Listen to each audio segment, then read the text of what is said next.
to my channel. My name is Brittney Bundles, and today's video is going to go over why are hair sales not consistent. I was inspired to make this video because of a post that I saw on Facebook where someone was pretty much asking that exact question, you know, how come hair sales are never consistent? And I'm going to be talking about some tips and just kind of breaking down that question during this video. So if you are interested, be sure to give the video a big thumbs up. Please make sure that you are subscribed, and let's get right into it. So the first thing that I want to say is this. It's not just the hair business that it's not just people in the hair industry or hair businesses that may experience inconsistent sales. That's why I say in a lot of my videos, when people hop into business, a lot of times they hop in with the false expectation of what's going to happen, what to expect. One of the reasons that I don't enjoy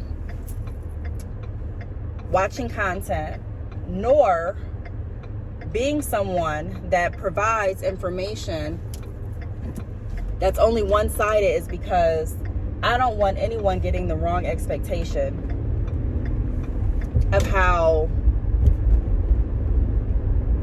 business really goes, just to put it out there. Now, with that being said, I'm not assuming that everyone is experiencing the same thing in business, because that's not accurate. Everyone doesn't experience the same thing. I'm not saying that some businesses have not experienced inconsistency. I'm not saying that some businesses have experienced consistency with their, I'm not saying any of that. All I'm saying is that it's very wise to assume that no matter what industry you jump into, there are going to be times where the sales are inconsistent with a certain product or with one of your businesses. And that is why it's important, again, that I stress to have multiple streams of income. A lot of times when you're not getting the results that you expect to get as an entrepreneur, we're always thinking, right? We're always having new ideas. So sometimes our first instinct is to immediately change up something drastically or to put lots more money into it. Not saying that changing, you know, your business ideas or your business platform, not saying that putting more money into your business, not saying any of those things are wrong per se. I'm just saying that a lot of times we do that and we still experience the same type of inconsistency with our business. Now, one thing that has helped me with inconsistency is the way that I market. Okay, let me look at my notes while I'm driving. I don't want to miss out anything. So marketing should always, this is my first tip, it should always be working for you, even when you're not. And what I mean by that is, you should be able to put enough marketing into you know, the world that you don't actively have to market every single day. Now, I'm not saying that you don't need to work on your business every day, but I'm saying that you should strategically market your business in a way where, like I said, it's still marketing and still doing its job. For example, let's take YouTube. YouTube is a way for me to market my business, as an example. If I don't post a video today, I still have other videos working for me that are going to promote my business, that are going to promote my website, that are going to promote my extensions. Okay? Same thing with, let's say, Facebook. I don't necessarily have to post every day for the post that I created to still be working for me, for people to still read the post and possibly share it, for people to still read the post and hop in my DM. So it's very important how you market. Like I say before, a lot of entrepreneurs have the mindset of, if I get a lot of likes, then that means that I'm going to have consistent sales, and that's not true.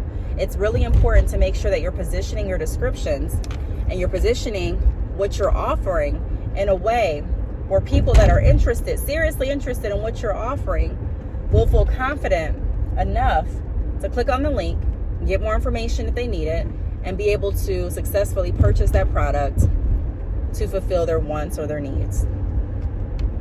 So when I create a post or when I'm creating a video and I'm putting my descriptions at the bottom, I'm wanting people to be able to easily find what it is I'm talking about. And I'm wanting my marketing to last even longer than that post or that video. So I may make a post today and be done with it for the day. But I'm still wanting that post to continuously market for me. Same thing with blogs. People ask, well, why is a blog important? It's allowing that marketing to work for you even when you're not. You make a blog and you post it. Not everyone's going to read it the same day that it was posted. How many times have you gone online and you searched for a certain topic and a blog popped up in regards to that topic? Let's say you searched for how to wash hair extensions and a blog popped up. That blog, if you look at the date, more than likely it was written prior to the date that you found it. But it's still marketing for that company, because a lot of times they either have the name of the company at the top, they have some links that you can click on that will direct you to certain products that they're recommending in their blog. They have a email address where you can contact them directly. So that marketing is still working for them. Same concept with a newsletter. A lot of people still ask to this day, what's the point of having a newsletter? Just to show everyone what I'm already showing on social media? I get that question. And one of the points with having the newsletter is so that, like I said, your business can continue marketing even when you're not. There are people that are going to read that newsletter weeks after you send it. There are people that are going to pull up that newsletter and read it again days after you send it. So we want to be strategic as to how we market. You don't necessarily have to work hard in order to work smart. And I think that's where a lot of people have the game, kind of messed up, confused a little bit. There were times where I was overworking myself, and I was not making the money that I'm making today. At the end of the day, we have to remember that you can work really, really hard and be busy all day and not be working smart nor productively. There is a difference, a huge difference.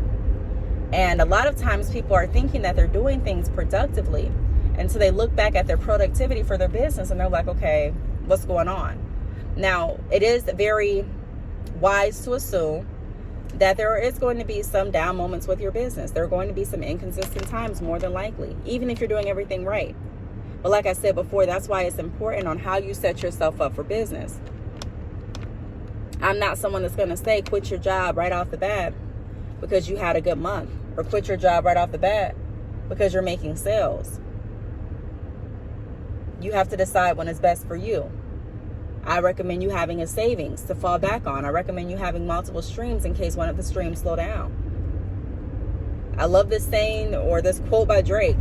He said in one of his songs, don't get hyped for the moment and start to backpedal. And that's what a lot of people do. That's what I have done before.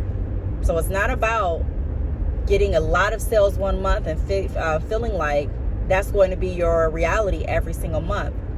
But it's being able to position your business in a way where even if you don't have that amount of sales next month, your business is still able to sustain, and you're still able to continuously market so that you can still produce revenue for your business.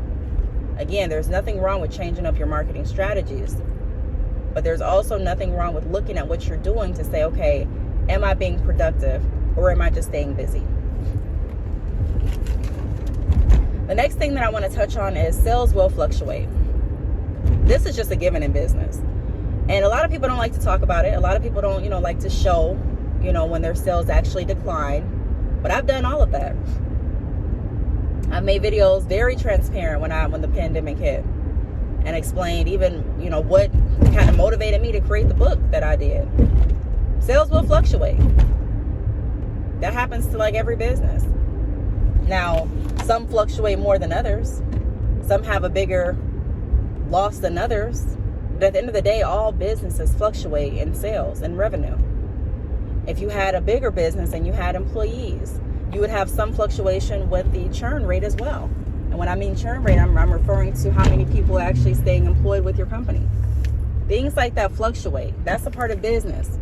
A lot of times we are so focused and driven on just hearing and seeing positive, just seeing increases. But every day is not going to be an increased day. There are some days that even big corporations take losses. Even big corporations. There are some days that they take losses, whether it be because someone went in and stole some products off their shelf, whether it be because some of the inventory that they got shipped in was damaged by one of their workers when they were on, unloading the trucks, whether it be because they didn't price things correctly, whether it be because the cashier didn't take the full payment, they miscounted the payment that the previous customer gave them. I mean, there's a lot of different scenarios. But sales, revenue, all of that will fluctuate. If you have an online business, it's going to fluctuate. There are going to be some months where a lot of people are purchasing your product. Hopefully, and when I'm saying that, I'm referring to the businesses that have, been around and that they're getting consistent sales to an extent. But like I said, even with consistent sales, I don't look at consistent sales as you're getting the same amount of sales and the same revenue amount or higher every month. I'm not looking at it like that. But I am saying that you're getting, you're getting sales every week. Every week you're shipping out products. Okay. So at some extent, there's some consistency with that. So sales will fluctuate, like I said. Some weeks I have more sales on my products. So some weeks I'm going to the post office more than I'm working on consultations or mentoring services or doing different website work. Some weeks I'm not doing as much service-oriented type of work as I'm doing, I guess you can say shipping type of work, where I'm packaging the orders and shipping them out. So they fluctuate. The amount that I sell my hair extensions for and the amount that I sell my services for are different. So if I'm getting more services that week than hair extension sales, then my gross profit is going to be a lot of times lower when I get this, during the weeks that I'm getting more service orders than if I were to get product orders. But my net income, so what I'm actually pocketing a lot of times, have been higher with my service work than the products. Because when I'm doing service work, it's all profit. When I'm selling bundles, I still have to make back money that I invested. So it all just depends. So every week doesn't fall out the same way. Every month doesn't fall out the same way. But I still continue to work in ways where even when I'm not working, my business is working for me. The next tip that I have is multiple products. So have multiple products, but don't ease up on promoting your main product. This is a mistake that I made. I did get multiple products. And I do have multiple options on my websites, like I just mentioned with my service options. However, I did get so comfortable with the amount of money that I was making for my services that I stopped promoting my hair as much as I should have promoted my hair.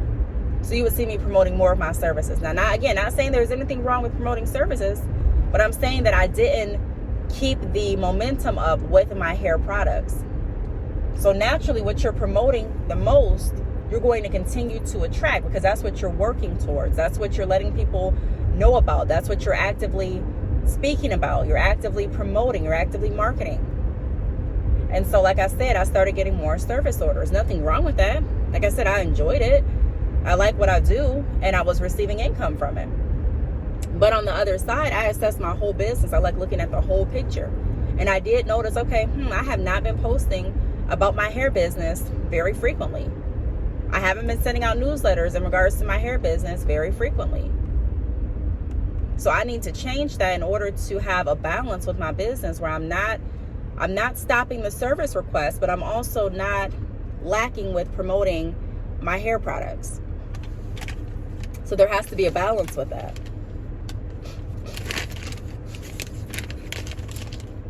The last tip that I have is engage with people.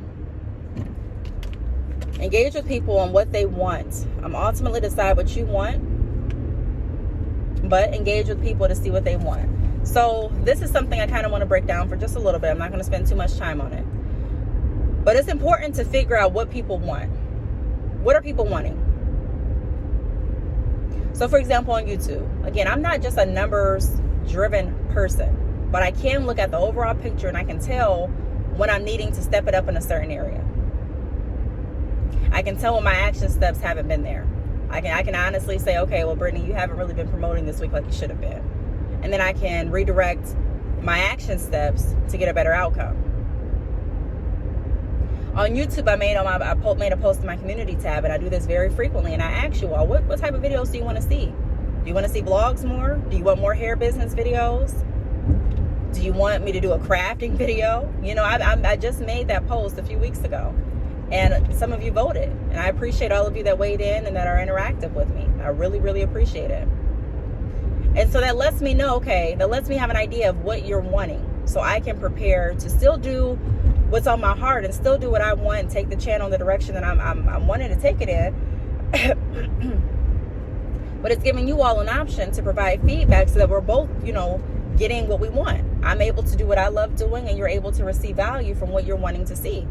You're able to be entertained by what you're wanting to see. So if you want vlogs and you want more entertainment over me talking about hair business videos, some people let me know that. If you want more hair business videos over being entertained or over watching vlogs, some people don't let me know that. But the point is, I asked your opinion, and I implemented your opinion in with my posting schedule, with my posting style, my posting videos. Same with your business. Ask people, what textures are you wanting to see from us? Ask them for their opinion. What's your favorite texture? What's your favorite style? But ultimately decide what you want to do. But that can also contribute to having inconsistent sales by not engaging with the people that you're wanting to sell to. Not asking them what it is they really want. That's why I always talk about relationships. Because being able to communicate with your customers and clients, not saying you have to be on the phone with everyone all day. Like I say, I have a clear expectation that my best point of communication is email and text. Some people like it, some people don't. But I'd rather set the clear expectation over not setting it, and then, you know, people expecting a call, and I know that I'm not going to be able to call back at that moment. I know that I'm going to be working on a consultation that I have to complete, or I know that I'm going to be working on, you know, a project with one of my mentees that I'm not going to be able to actually talk and work back and forth. So at the end of the day, you have to allow people to weigh in on what it is you're doing if you want them to continue to be engaged with what you're doing. And if they're engaged with what you're doing, you have a better chance of having more consistency with your business. Again, sales will fluctuate, but there's still some type of consistency with some businesses based on the way that they market, how long they've been around, and the products and value that they're offering, and services as well. But there's some level of consistency. So back to that question, why are hair sales not consistent? For some of the reasons that I mentioned. But that doesn't mean that they can't be. Like I said, my YouTube check fluctuates, but I've gotten a check consistently every month since I've been on YouTube and been monetized. Ever since I got monetized, I've gotten paid every month. There hasn't been a month that I missed. So that's consistent. That's some consistency. Are my checks the same amount every single month? No. So like again, revenue, sales, they fluctuate, but that's consistency. Now, what I believe this person was referring to, why are sales not consistent, because based on the comments and things like that, I believe they were referring to, why does the amount fluctuate? How come I'm getting sales one week? How come I'm not getting sales another week? How come when I do get sales, it's this amount that I'm bringing home, and the next week it's this? Again, sales will fluctuate, but you still can have some type of consistency with your business. But ultimately, if you're looking at things being completely the same or better every month, and that's your definition of consistent, that's not just the hair industry where you're going to find inconsistency. That's pretty much every industry and every business. The last tip that I have is reach out. Do not solely rely on people coming to you. This is another thing that can combat inconsistency. A lot of times we sit back and we wait. We do all the work on our website. We do all the work on our social media pages, and now it's time to just sit back and wait, so we think, for customers to come to us and shop, shop, shop. Some of them will, but some of them won't. Some of them are actually going to be there waiting for you to reach out. Since we don't know which ones are which, it's our job to continuously keep promoting, keep our website up to date. And it's also our job to continually reach out to other people and let them know the value that we're offering. It's okay to get in your potential customers' DMs. It's okay to reply back via email with a personalized email in regards to how you can help them complete their checkout after they've had a couple abandoned carts on your website. It's okay to do that. It's okay to reply back to a text and a customer may ask a question that you don't know the answer to. Let's say they ask you, are all of your cuticles aligned with your bundles? And you honestly may not know. You may say, okay, well, I just started this hair company. I don't know. And it may take you some time to get back to your vendor to ask. That's okay. That's okay. But replying back, letting them know that, okay, I hear you. I got your question. I'm happy to help. Please give me, or allow 1 to 2 business days, and I'll have the answer for you. And that 1 to 2 business days is while you're waiting for your vendor to contact you back. Will they most likely look someplace else? Maybe. But again, next time you know what the answer is in case someone else asks you that question. And that person knows that they have somebody that they can actually communicate with that's going to get back to them. And that speaks huge volumes. And that will also help with the consistency of people coming back to your website, of people texting you back, of people emailing you back, of people feeling comfortable to purchase continuously from you. I have clients that purchase from me like every other month, the same order. I can already tell you some of my clients offhand, if you mention their name, what type of texture they're going to order, most likely based on their previous order activity, and what lengths they're going to get. Like, I just know because they order the same order every other month or every 2 months. And sometimes they're ordering it for their client. Sometimes they're ordering it for themselves. Like I said, I used to switch my hair a lot when I was younger. I'm not old. I'm not assuming, I'm not even insinuating. I'm just saying when I was younger, I would switch my hair a lot. The older I get, the more I'm not really switching my hair like that. But hi, may I have a small coffee, 2 creams, 2 sugars?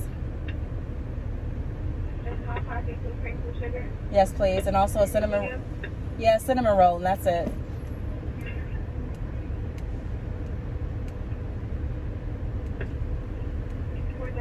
Thank you. So just to answer your questions, why are hair business sales inconsistent? It could be a lot of factors as to why a hair business isn't consistent with sales. But also there could be a lot of factors as to why any business isn't consistent with sales. Ultimately, the consistency that a lot of people are assuming as far as having the exact same amount of sales, a sale every single day when you're starting off, and also the same amount of revenue, sometimes it's not realistic. A lot of times people are taking on what they hear other people's experiences were, and they're assuming that it's going to go the same for them if they follow the same steps. And fortunately, life just doesn't work that way. You can do something the exact same way someone else does it and still not have their same results. And you may be sitting there wondering, well, why? Such and such told me to do it this, and this way. At the end of the day, you still have to find a routine, and you still have to find a strategy that's going to work specifically for you. And that's why consultations, and that's why mentors, and that's why different one-on-one coaching sessions are imperative, because it allows whoever you're working with to be able to assess your individual business, and for you all to be able to work on a plan specifically for you. You can get general information all day, but with the general information, the right expectation that goes along with it is that you're still going to have to tweak it to make it fit you in order for you to see the best results. So I really hope that this video helped. I hope that this video was able to answer that question for those of you that may have been thinking the exact same thing. If you have any other questions that you'd like me to dive into, be sure to leave them down below. So I want to thank you all for watching and subscribing, and I will see you all in the next video. Bye.